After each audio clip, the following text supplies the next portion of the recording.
After a long gestation period, the initial embryonic CG trailer that dropped Jaws back at E3 2005 has finally got a chance for vindication. With a near half-decade incubation, there are a lot of questions for Sony's first heavy hitter of 2009. So, is the battle against the Helghast in Killzone 2 worthy of the hyperbole? The Helghast do not reason. They started this war when they invaded Vector, and it's up to us to conclude it.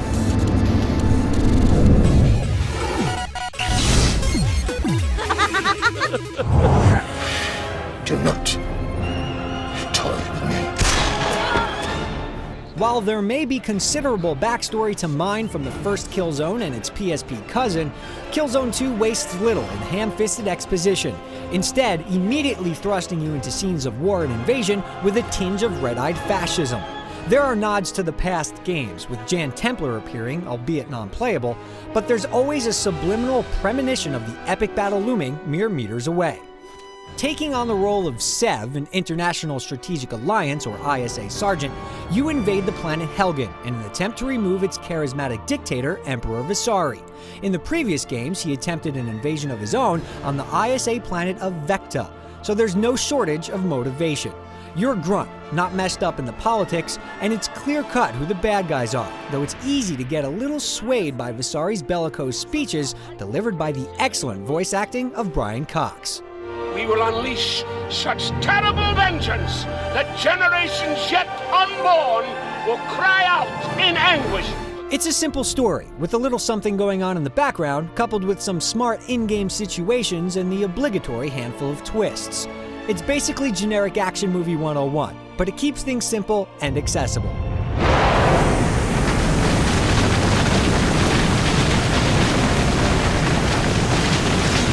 Some of the foul language from squad mates can be a bit misplaced and even gratuitous. What the fuck? But the story is enough to drive you through. Oh shit!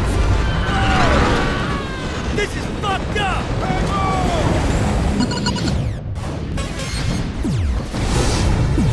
Alright, let's saddle him up and slaughter the fucking head.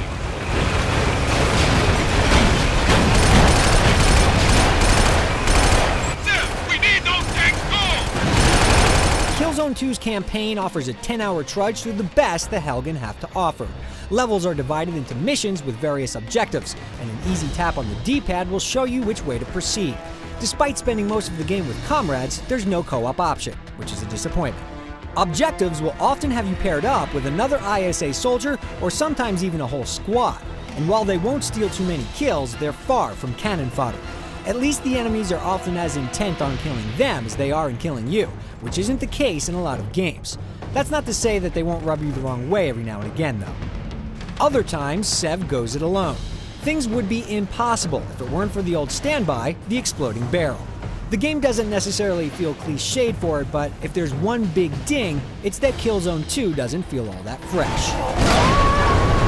The Helghast invasion loans itself to replaying. After beating a level, you can jump to any section within it, and there's tons of stat tracking to improve, collectibles to find, and trophies to be earned that don't affect the game itself, which earns our kudos.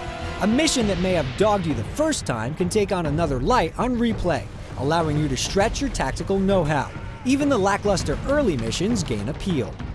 Killzone 2 runs the gamut of shooter objectives. You'll clear areas, man turrets and tanks, stand your ground, and blow things up.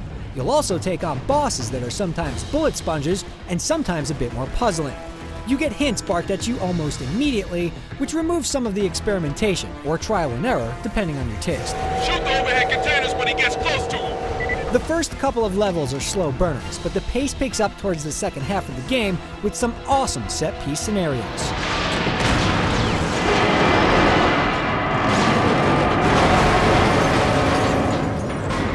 The guns are pretty standard fare, with sniper rifles, machine guns, and shotguns.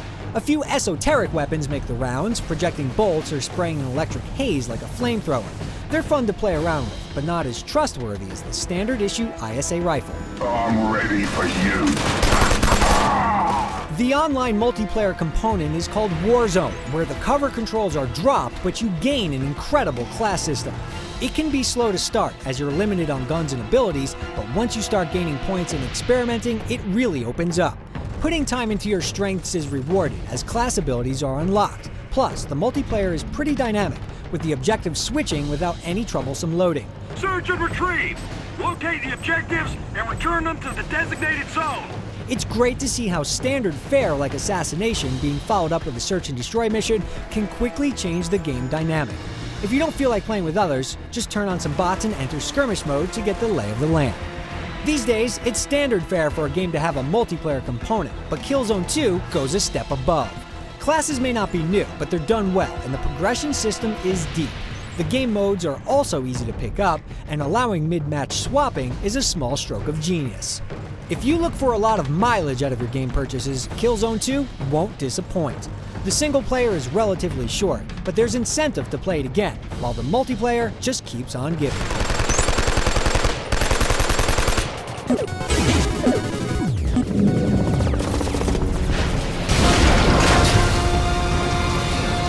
The first reaction to Killzone 2's controls may be harsh, but thankfully, customizing sensitivity and button mapping is easy.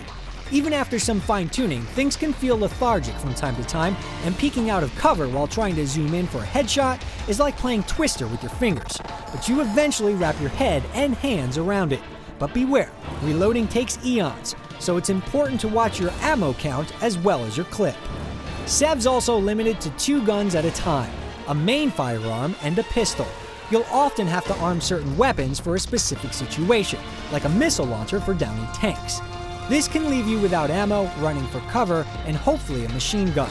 The pistol's due in a pinch, but it still ultimately feels like a single weapon system, especially when you take the weak melee and the awkward knife implementation into account.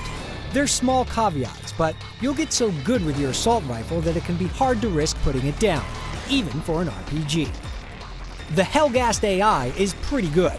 The hardest difficulty is a real challenge, and even trying to blitz the opposition on easy will get you killed. You must proceed with caution. Killzone earns its name. You'll be fighting for every inch and will die often as you're punished for just about every misstep. As your health drains, so does the color from the screen, making it harder to land shots or even find cover. Ducking behind objects is very important as well. First-person shooters have dabbled in it, but here you can lock onto walls and peek over or to the side to riddle an enemy with bullets. It sets a methodical, slower pace.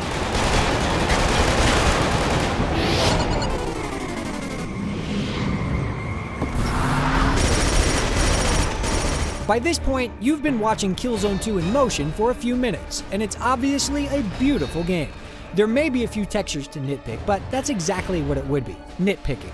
Sev's military operation looks great, from flapping fabrics to Hellgas soldiers reacting to each piece of shrapnel. If anything, its refusal to do anything garish holds it back. You want to see how a peaceful glade or even a suburban Hellgas neighborhood would be rendered, but for the most part, you're stuck in a gray, dank war with just brief glimpses of light. It can be hard to notice a lot of the subtle touches, but if you look for them, oh boy. It also uses surround sound rather intelligently in a key point in the game. Enemies tend to look similar with only a few standouts. They're easily identifiable by their glowing red eyes, and when they're flanking you or lobbing grenades into your makeshift foxhole, you won't care what they look like as long as they're dead. While Killzone 2 is not reimagining the genre, it's solid, beautiful, and challenging, with excellent multiplayer that makes it well worth the 60 bones. It falls short of legendary, but it's sure to offer anyone who takes the plunge a visceral, tactical treat for the thumbs and eyes. It may be tough to get into, but once it gets its hooks into you, Killzone 2 won't let go.